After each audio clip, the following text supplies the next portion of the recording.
कधी कधी आपण देवाकडे फक्त एक इच्छा घेऊन जातो, एक इच्छा पूर्ण कर, आणि देव त्याच्या बदल्यात आपल्याला 10 गोष्टी देतो. असाच काही अनुभव मला पण झाला निमकरोली बाबाच्या इकडे. मी 2025च्या जून मध्ये साधारण मी गेलेले. मी तो व्हिडिओ पण टाकलाय, तुम्हाला मी डिस्क्रिप्शन मध्ये तो लिंक पण टाकेल, तिथे तुम्हाला दिसेल त्या व्हिडिओची लिंक. तुम्ही नक्की जाऊन बघा त्यावेळेचा अनुभव माझा कसा होता आणि काय काय मी एक्सपिरियन्स केलं हे सगळं मी त्याच्यामध्ये सांगितलं. 1 वर्ष पूर्ण झालं मी इकडे आलेले. निमकरोली बाबांच्या चरणी माझी फक्त आणि फक्त एकच इच्छा होती, बाबा मला उत्तराखंड मध्ये राहायचंय आयुष्यभरासाठी. कसं का होईना, काही का होईना, कसं येणार आहे ते तुम्ही बघा. कारण मी प्रयत्न तर 2 वर्षापासून करत होते. 2025च जर बोलायला गेलो तर मी जवळजवळ 5 ते 6 वेळा फक्त उत्तराखंडच्या टूर वरती आलेले, पुण्यातून फ्लाईट पकडून इकडे म्हणजे उत्तराखंडला. मला इतकं जास्त कनेक्शन फील व्हायचं, इतकं जास्त म्हणजे ना आत्मिक सुख, आत्मिक शांती किंवा आत्मिक ओढ आपण म्हणतो ना तशा टाईपचं होतं की देवभूमी म्हणतात इकडे. आणि ह्या गोष्टी ना खूप मला कनेक्ट करायच्या. इकडचं हवा, इकडचं वातावरण, इकडच्या सगळ्या गोष्टी मला खूप जास्त फील व्हायच्या, आपलं असं वाटायचं खूप जास्त. आणि जो सुकून मला शहरामध्ये नव्हता भेटत ना, ते इकडच्या शांतीमध्ये भेटत होता. आणि माझं काम पण असं वर्क फ्रॉम होम आहे. तुम्ही बघू शकता माझ्या आदि कैलासचा पण व्हिडिओ आहे, त्याच्यामध्ये मी सांगितलंय की मी खूप लवकर इथे शिफ्ट होणार आहे, मी येऊन जाऊन असते अशा टाईपचं. माझ्या डोक्यात होतं की येऊन जाऊन राहूया. बिकॉज लोकांनी इतकं घाबरवलं होतं ना मला की अरे महाराष्ट्रात तू वाढली आहेस है ना, मोठी झाली आहे, सगळे ओळखीची लोक इकडे, फ्रेंड सर्कल वगैरे इकडे आहेत, तर मग तिकडे जर कुठे काय झालं तर मग काय. तर माझी उत्तरं पण ठरलेली असायची. लोकांनी जर मला असं सांगितलं ना की एवढे म्हणजे लँडस्लाईड वगैरे होतात डोंगराचे, मग काय, म्हणलं ठीक आहे, जे सगळ्यांचं होईल ते माझं होईल. मृत्यूला मी घाबरत नाही. माझं जसं फील्ड आहे आणि जशा टाईपचं माझं विचार आहे त्या हिशोबाने मी जास्त विचार नाही करत ह्या गोष्टींचा. आणि मग मला असं वाटायचं की यार मृत्यू तर येणारच आहे. शहरामध्ये राहून एखाद्या गाडीखाली येऊन मरण्यापेक्षा मला कितीतरी चांगलं वाटेल की मी है ना त्या गंगामध्ये प्रवाहित झालेले किंवा त्या डोंगरामध्ये दफन झालेले, अशा टाईपची उत्तरं होती माझे. मग ते म्हणायचे अगं कधी घरामध्ये एकटी असली आणि कुठे काय झालं, कारण मी सिंगल, मी एकटीच आहे लहानपणापासून. म्हणजे ह्या सगळ्या गोष्टी मी कधी शेअर केल्या नाही सगळ्यांबरोबर, आज मी करते कारण मला हा अनुभव खूप जास्त सांगू वाटतोय तुम्हाला. हे माझं लाईफ चेंजिंग आहे गोष्टी आणि ह्या मी तुमच्या बरोबर शेअर करते. सो लहानपणापासून ना आई वडील वेगळे झालेले, खूप लहानपणी, खूपच लहान होतो आम्ही त्यावेळेला, आणि डिवोर्स झाला त्यांचा.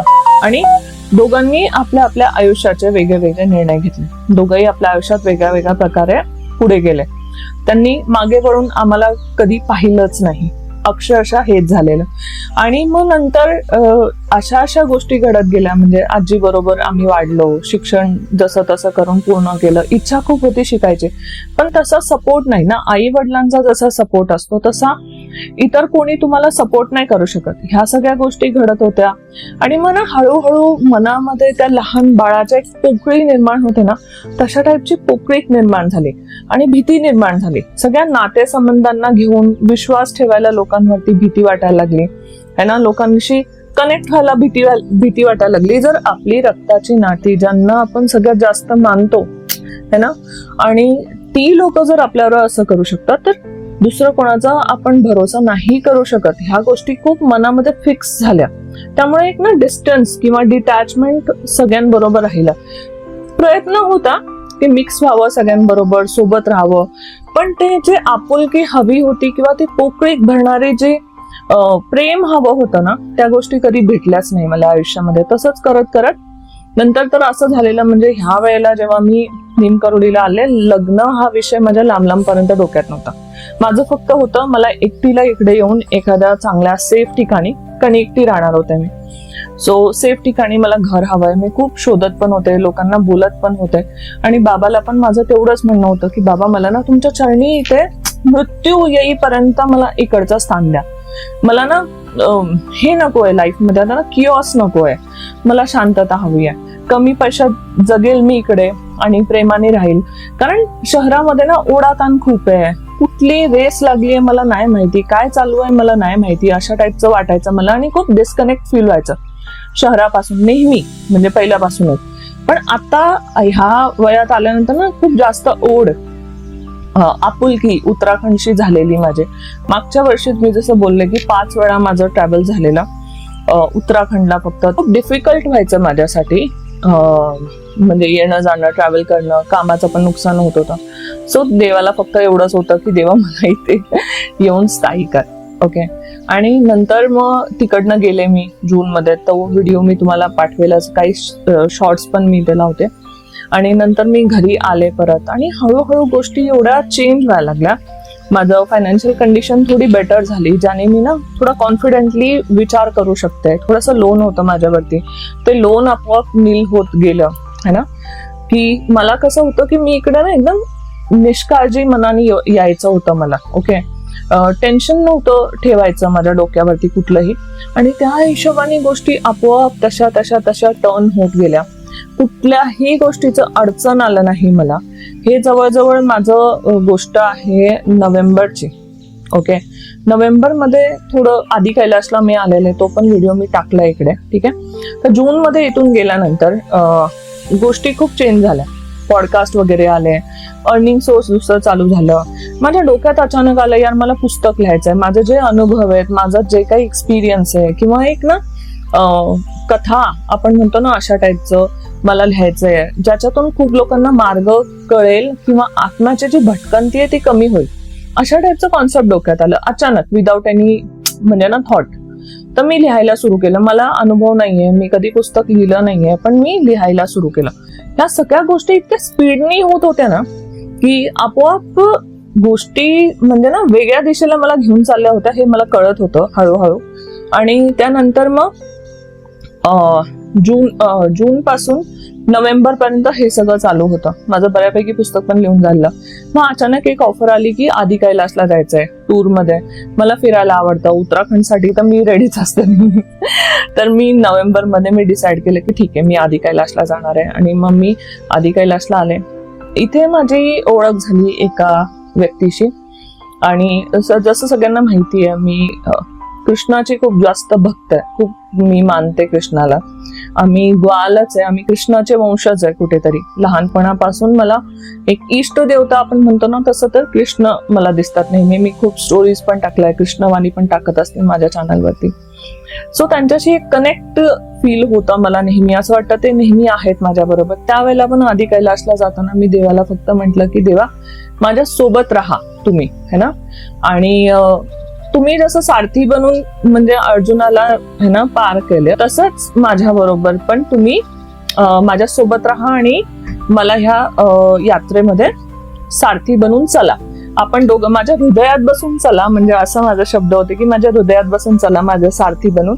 आणि मला सुखरूप, हे मी नेहमी बोलायचं प्रत्येक वेळी, आणि मला सुखरूप परत आणायचं तुमचं काम आहे, अशा टाईपचं मी त्यांना बोलले. आणि घरातून निघाले. रात्रीची फ्लाईट होती. पूर्ण रात्रभर एअरपोर्ट वरती वगैरे माझं होतं. रात्री आय थिंक 1:30 वाजता 2 वाजता काय दिल्लीची फ्लाईट होती माझी. अर्ली मॉर्निंग मला तिथे पोहोचायचं होतं दिल्लीला, बिकॉज तेव्हापासून टूर चालू होणार होती. आणि मी गेले तिकडे. आणि जे घ्यायला आलेले व्यक्ती मला, त्यांचं नाव पण गोविंदच होतं. म्हणजे जे गाडी ड्राईव्ह करणारे होते जे मला भेटले, त्यांचं नाव पण गोविंदच होतं. सो मला ना हॅबिट आहे, इकडे मी आले उत्तराखंडला, उत्तराखंडचे कोणी बेसिक निवासी मला भेटले ना तर मी नेहमी बोलायचे की यार मला ना यायचंय. आणि ऍस्ट्रोलॉजिकली पण मला माहिती होतं की 2026 is really good for me. Okay. म्हणजे शिफ्ट व्हायचंय, जर जागा बदलायची आहे, या सगळ्या गोष्टीसाठी खूप चांगलं आहे. तर मला डोक्यात होतं की जानेवारी 2026 मला कसंही करून शिफ्ट व्हायचंय इकडे उत्तराखंडला, हे होतं डोक्यामध्ये. तर मी त्यांना सांगायला लागले की कुठली जागा चांगली आहे, काय चांगलं आहे. आणि त्यांचं नाव अक्षरशः गोविंद. तर असं वाटलं मला की अरे मी देवाला एवढी प्रार्थना करून आले आणि सारथी म्हणून हेच माझ्या बरोबर आले, अशा टाईपचं. आणि मग तसं करत करत आम्ही पुढे चाललो. हे जवळजवळ 12 तासाचं अंतर होतं गाडीमधलं. आणि त्यांनी आम्हाला एका पर्टिक्युलर ह्याच्यावरती, पिथोरागड म्हणून शहर आहे, तिथे त्यांनी ड्रॉप केलं. आमचं नॉर्मल बोलणं वगैरे झालं. नंतर तर मला वॉमिटिंग वगैरे व्हायला लागली, बिकॉज पूर्ण रात्र झोपले नव्हते, बाकीच्या गोष्टी होत्या, थोडासा ऍसिडिटीचा त्रास येते. सो फायनली ह्या सगळ्या गोष्टी घडल्या, त्यांच्याशी थोडं डिस्कस झालं आणि ते आपले निघून गेले सोडून. पण त्यानंतर 7 दिवसाचा टूर होतं, आदि कैलासचा टूर खूप सुंदर झाला, त्याचा पण व्हिडिओ आहे माझ्या ह्याच्यामध्ये चॅनलवरती. आणि त्यानंतर मी माझं एअरपोर्टला होते 7 तारखेला, आणि ह्यांचा मेसेज आला गोविंदचा परत की तुम्ही ठीक आहात का, तुमचं टूर व्यवस्थित झालं का. मग एवढं काळजी कोण करत नाही ना. इन बिटवीन पण मी येत होते, जेव्हा मला ऍसिडिटी झालेली, मला वॉमिटिंग वगैरे होत होती. ही इज व्हेरी केअरफुल बाकीच्या गोष्टींसाठी पण. स्वतःच्या पैशानी पाणी वगैरे खरेदी करतायत, स्वतःच्या पैशानी आहे ना कोल्ड्रिंक घेतायत, तुम्हाला बरं वाटतंय का, प्रत्येक वेळी थांबवणं. नाही तर लोकांना इरिटेट होतात काय. मला माहिती असे पहाडी लोक खूप चांगलेच असतात, मनाने प्रेमळ असतात, पण ह्यांच्यामध्ये ना थोडं वेगळ्या टाईपचं लव्ह होतं असं मला जाणवलं.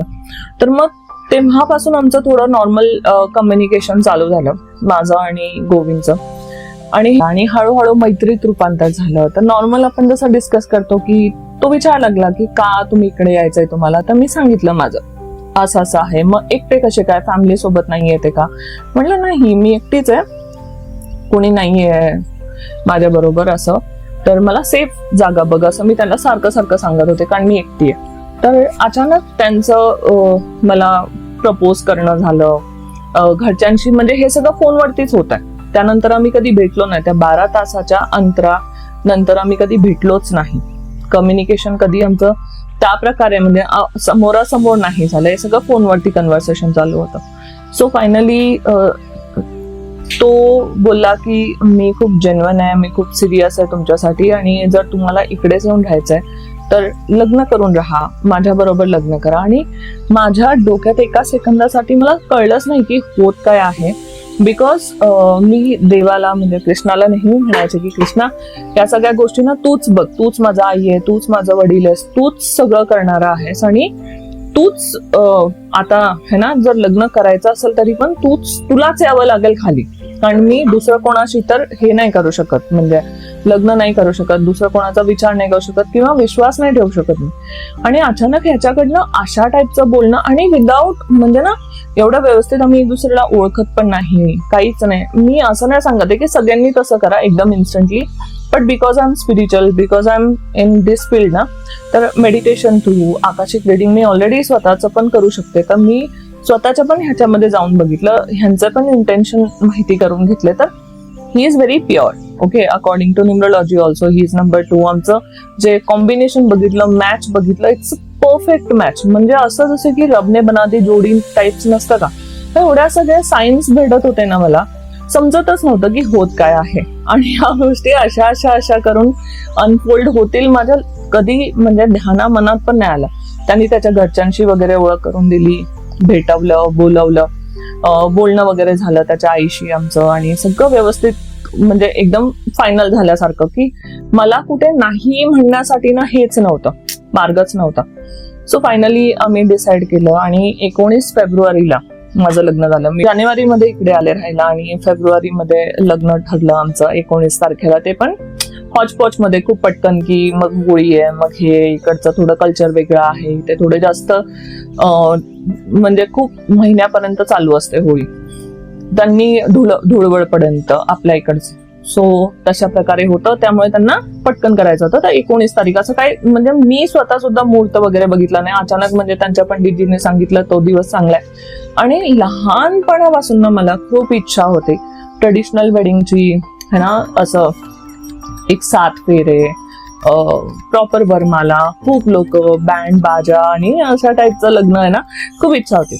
तर तसं कधी काही घडलंच नव्हतं. तर अशा प्रकारे हे अनफोल्ड होणार आहे, अशा इच्छा पूर्ण होत जातील एकामागे एक, हे मला कधी विश्वासच नव्हता या गोष्टीवरती. सो फायनली 19 तारीख ठरली, आणि लग्न खूप व्यवस्थित पार पडलं. पहिल्या दिवशी तर भयंकर पाऊस, भयंकर बर्फ पडत होता. म्हणजे त्यांच्या गावाकडे, माझ्या सासरकडे लग्न झालं आमचं, आणि खूप बर्फ पडत होता, खूप पाऊस होता पूर्ण रात्रभर. पहिल्या दिवशी मंडप वगैरे लावलं, सगळं भिजलं. नवरा नवरीचे जे हे असते चेअर सगळं उचलून आणायला लागलं, एवढा प्रॉब्लेम.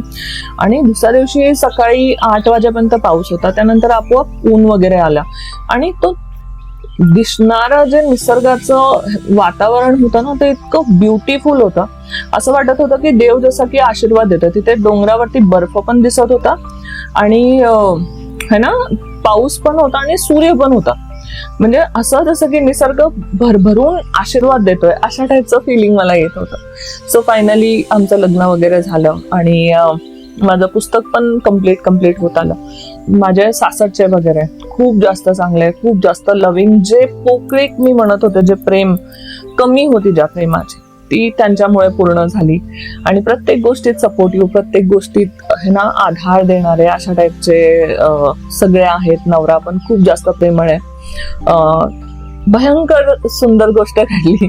आणि मला नंतर कोणीतरी सांगितलं की 19 तारखेला हा तो दिवस आहे जेव्हा राधाकृष्णाचं 19 फेब्रुवारीला तिथी त्यावेळेला ती होती की ज्या दिवशी राधाकृष्णाचं लग्न है ना ब्रह्माजीनी लावून दिलेला तो दिवस होता. म्हणजे किती आश्चर्याची गोष्ट आहे ही.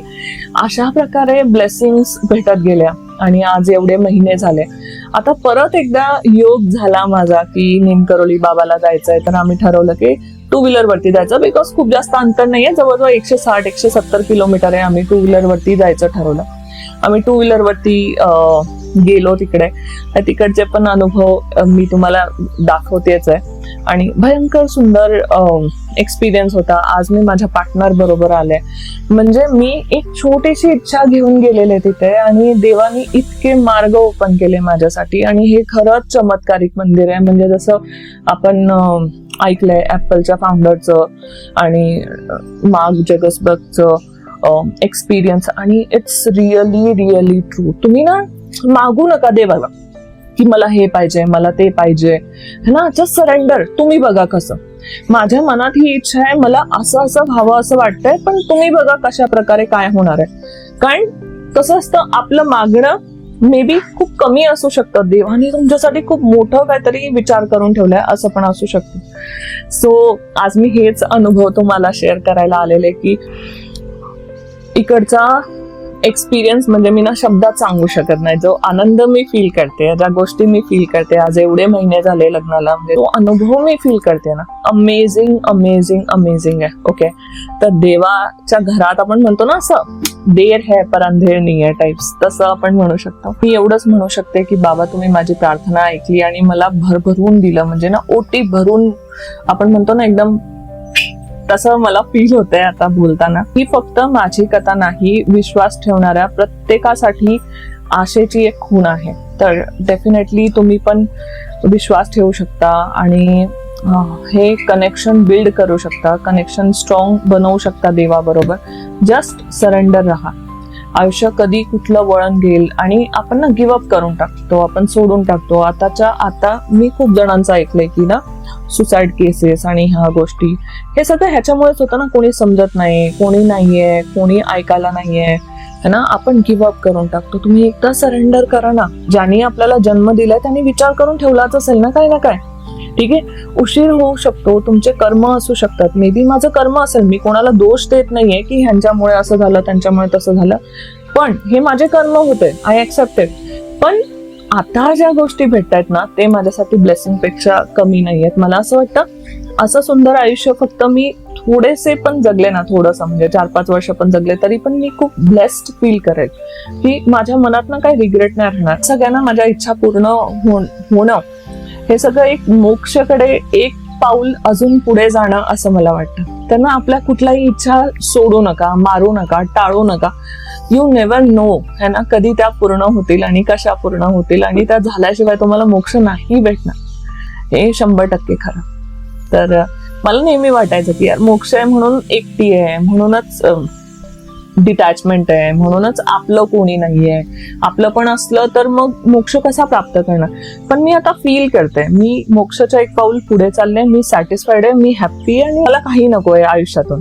Okay, I am fulfil, I am happy, अशा टाईपचं माझं म्हणणं असतं. आणि हेच हवंय मोक्षसाठी. Satisfaction is must. Okay, so नमस्कार.